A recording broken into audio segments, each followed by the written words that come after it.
Hey everyone, today I want to do a detailed makeup tutorial. I'm not going to speed up the video, I'm not going to cut corners, I'm going to tell you guys exactly what I did. So here I am using the Jaclyn Hill palette. That's what I'm going to be using for my eyeshadow. Right now I'm giving you a close-up of how I did my brows. I use the Kiss eyeliner in dark brown. And what I'm doing is I am outlining the shape of my brow first. Okay, so now I'm creating the tail of my brow. And I like to use a pencil that I can actually, and I'm using a very soft hand, by the way. You don't want to use a heavy hand when you're doing this because it's going to be too intense. So as you can see, I'm really focusing on the tail end of my brow to add that color. And the reason why I'm doing that is because I don't want the inner part of my brow to be too heavy. I want it to be of a more gradient effect. So what I'm doing now is I'm taking the color that I put at the bottom of my brow when I did the outline, and I am brushing that color into my natural brow hairs. And now I'm going into the color that I put on the tail end of the brow, and I am actually incorporating that with the front of the brow. So I don't want to use too much color. That's why I'm trying to use what I already have on my brow already, because I don't want to make that inner part of my brow too intense. I want the intensity to stay at the tail of the brow. So here I'm just taking a look to see how they're coming along, and I'm going back in and brushing the color because you want to make sure you're blending. Makeup is all about blending, so take your time and blend it. If it looks like it's still harsh, you want to blend it. So now I'm going back in, and as you can see, I'm doing steps. I'm adding a little more color to the inner part of my brow. And once again, I'm doing that same process using the spoolie brush to blend it into the hairs. Now I want to make my eyebrow pop and stand out. So that's the purpose of highlighting under the brow, and I still highlight above my brow because I'm going to blend that into my foundation. But the reason for doing this part, ladies, is because when I'm wearing my eyeshadow, I want my eyeshadow to pop. And most women, or most people, their eyelid can be a little bit discolored. You know, your eyelid sometimes can be darker than the rest of your face. So to make everything look smooth and to give it, you know, to be able to see my eyeshadow better, I want to use that concealer. And my staple concealer has been the MAC concealer, Studio Fix MAC concealer. I've been using that for years, and I haven't found a product yet that gives me the coverage that the MAC does, and it also doesn't crease. And that's something that you can run into, is creasing, which will destroy your eyeshadow. You don't want that to happen. So when I'm done doing this part, I'm going to be setting my foundation, because you have to also think about this when you're adding a liquid or a cream. You want to set it, because if you don't, it will crease and it looks like lines in your makeup, and you don't want that. You want it to look smooth. And also setting it helps the eyeshadow stay on much longer. But the purpose of doing this part here is because I want a nice clean base for my eyeshadow.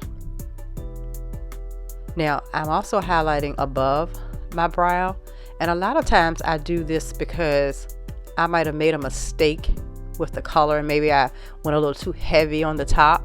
So the concealer, I can clean all of that up, so I can make a nice sharp brow across the top by cleaning up some of that excessive color that I might have did with the eyeliner or my eyebrow pencil.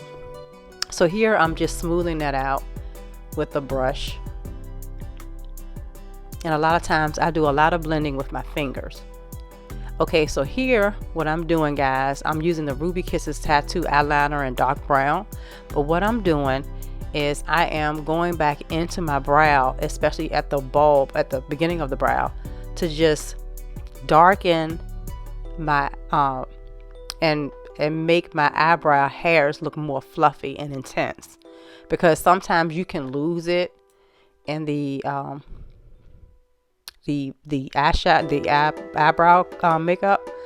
You can sometimes lose the hair strokes. So I'm just going back in and defining some hair strokes. You don't have to do this part. This is something that I choose to do.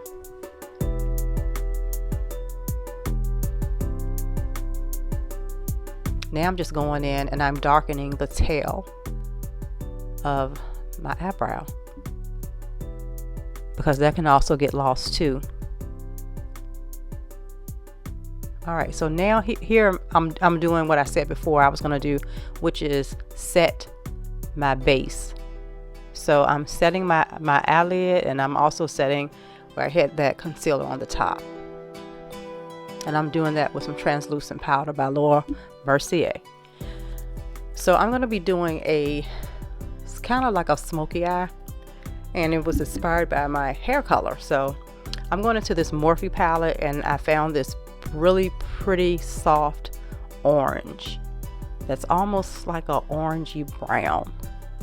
So I'm using that as my transition color, and as you can see from the way that I'm stroking the brush on my eyelid here, I'm doing it very lightly. I'm not using a heavy hand at all.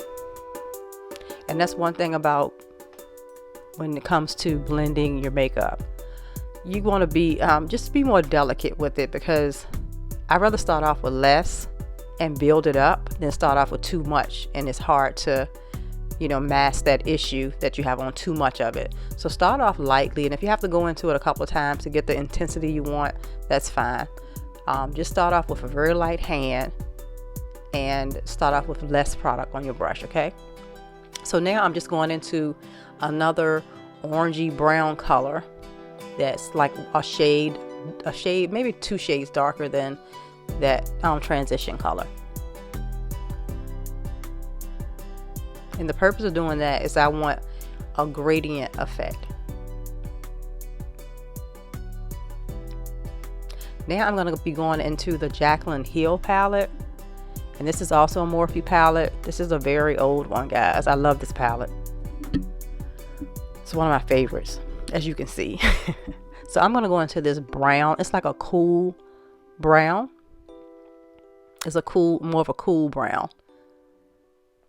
And as you can see, I just went down a little bit lower. And what I'm doing is I'm starting at the highest point and I'm working my way down my eyelid.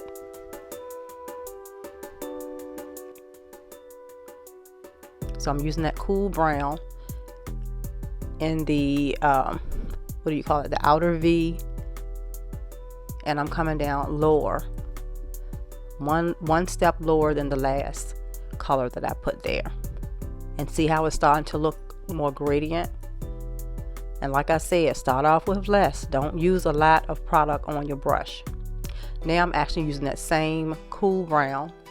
Oh no, I think I went into a darker brown here. I went into 1 shade darker. And I'm putting that on my eyelid. See how it's starting to look like a gradient effect? That's one thing about makeup. It's a process. Don't get discouraged if it's looking a little muddy or it's not looking as much blended. See how I'm taking my finger and I'm kind of blending the colors together? Use your finger. Sometimes your finger is like the best blending tool you have. Now I'm going into the Kiss liquid eyeliner in black, and the purpose of doing this, I am what they call tight lining right on my eyelid, and then I'm going to wing it out.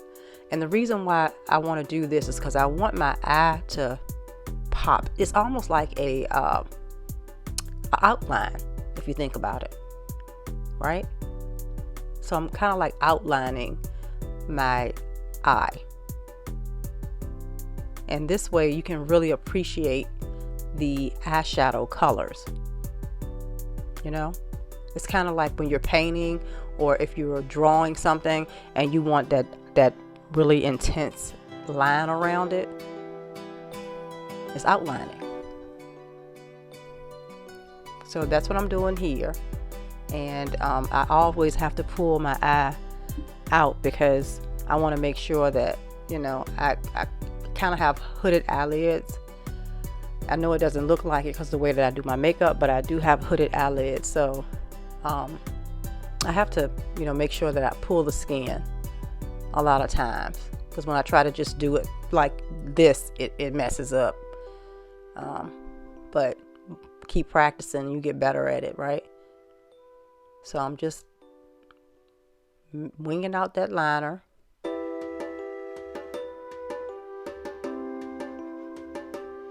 And creating my outline there. And that's why I always like doing liquid eyeliner, because it goes on so smoothly. Now I'm going to just add some mascara, because I'm going to be applying false lashes. And one thing that you want to do is you don't want it to look gappy, meaning, if you don't put on mascara, there's a possibility that you might have some fallout from your eyeshadow showing, and then when you put on your lashes, it's not going to look cohesive. So, I always make sure I put on the black mascara. So this is the way I've been doing my false lashes lately, and it's been working great. So I've been putting the actual glue on the tight line of my eyelid instead of putting the glue on the actual lash. And this has actually been working a lot better for me.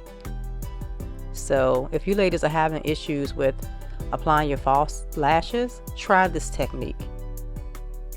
But you're going to have to get the brush on glue. And I like to use the clear duo brush on glue for this. So here I'm just applying my lashes. And look how easily they go on. Look at that. And this duo glue, it doesn't take very long to dry. I used to be stuck on the kiss glue, but the duo glue works better for this technique. See how easy that goes on? Look at that. Bam, it's stuck. Now I'm just going over my tight lining again of my eyeliner on my eyelid there, because after adding the glue, it's not as intense anymore. So I want to clean things up a little bit. So that's the purpose of doing this, and it's also to close the gap between your eyelash line and the falsies and the false eyelashes. So the liquid liner closes that gap in between the two. It makes everything look nice and dark. And I also go into the very inner portion of my eye with the liner too. Now here I'm about to put on my foundation. I'm using my Becca 24-hour full coverage foundation in the color of coconut. Now it does look orange on camera. It has an orangey look, but once you blend it out, it looks really, really good. And especially in person, I get compliments all the time with this foundation. And what you have to remember too is I don't just wear the foundation. What's happening next is going to be powder. It's going to be the concealer and a couple of different colors of powder. So makeup is a process. So if you think that you just want to wear one color on your face is going to look flat. So don't get discouraged if sometimes the foundation may look a little off. Sometimes it's a matter of letting it oxidize, and once it oxidizes, the color changes. Okay. So yeah, it does look a little orangey, but it's not going to look orangey at the end at all. And this foundation lasts all day without me touching up anything. That's why it's one of my favorites. Actually, it is my favorite. So now I'm going in with the Juvia's Place concealer in color 12. And as you can see, a lot comes on that brush. So I haven't re-dipped that brush into the concealer at all. This is from one swipe. Look at all that concealer from one swipe. It looks like a whole lot of concealer. I did not go back into the bottle. So now I'm just blending out the concealer. And you want to make sure that when you're blending out your concealer, you're not using something that you don't have a lot of control with. If you're good at it, you could use a beauty blender. But, I would recommend using something kind of small at the beginning. So now I'm setting setting that concealer with some Juvia's Place setting powder. Same thing applies. You want to use something that you can have control. So when you're picking your tools, ladies, to do your makeup, don't always follow exactly what someone else is doing. Use something that you know that you can control. It could be something much smaller, because you want to make sure that that color doesn't go everywhere. You just want it to go where you want it to go, where you need it to go. But if you have a bigger tool, it can smear. Now I'm going to set my foundation. I'm setting that with the Laura Mercier translucent powder in dark, and this is another staple. I've been buying this powder for years and I love it, and I don't think I'm going to ever stop using it because it works great. I don't have to set my face anymore. When I do these powders that I'm showing you guys, my face is set for the entire day. There's no touch up. Now I'm using my favorite eyeliner, and this is a drugstore product. It's by L'Oreal. It's the Extra Intense, I think it's like coal pencil or something, but this is my favorite eyeliner. It is so creamy, it is so smooth, and it is extra black, and I have not found an eyeliner that can compete with it yet, and this is a drugstore brand.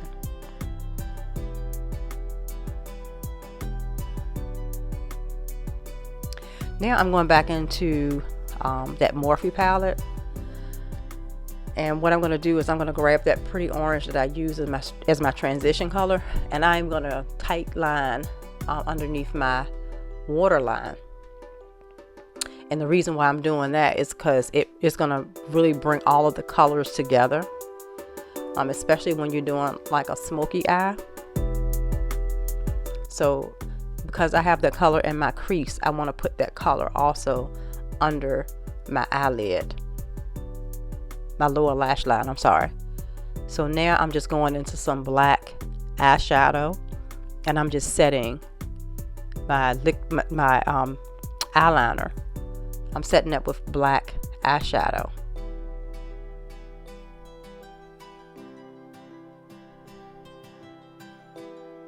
And this look is a very pretty look for the daytime. A lot of times a smoky eye can be a little intense, but I thought that this was a very pretty and appropriate look during the day. So now I'm going into another one of my staples, which is the Patrick Star One Size Turn Up the Base foundation in 4G, which is for golden dark. And I use that as a bronzer. And the reason why is because I don't want my face to look flat. Now you see how now I'm getting more dimension in my face and more color back in my face. That's the purpose of using, some people say a contour, but I just use a more of a bronzer powder as my contour. And I kind of like bronze up or bring the golden back into my face. Now I'm doing the same thing with my nose, because I put all that foundation on my face, and you can lose sometimes the structure of your nose, and this also just helps my nose to look more defined. So I'm using that same four golden Turn Up the Base foundation. I use that on my nose too to help like contour my nose and to bring some shape and color back into my nose, because it can look flat if you don't add the color back, if you use too much foundation of the same color. So now I'm just blending it out, and I'm using a brush to do that, but I'm gonna also be using my finger. I use my fingers a lot to blend out my foundation. So now I'm just adding some highlighter with my finger, the Fenty Beauty highlighter in Hustle Baby. So a little teeny bit goes a long way. So once again, go lightly. Now I am just setting my face with the Morphe Continuous Setting Mist, and this helps to blend all those powders together so you won't have a cakey look, or you won't look like a ghost. And now I'm just aligning my lips with that NYX lip liner in Vintage,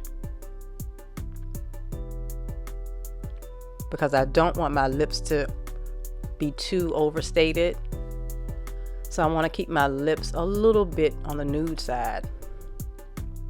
even though this is looking a little bit reddish to me, but that's just on camera. It's more of a brownish color.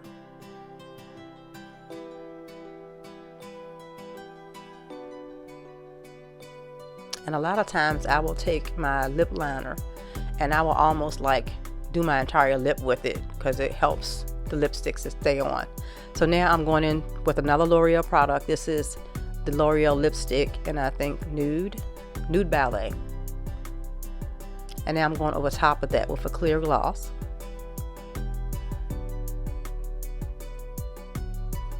And that is the final look. And that's my hair all straightened out. So I hope you guys enjoyed this tutorial. I'll see you on the next one.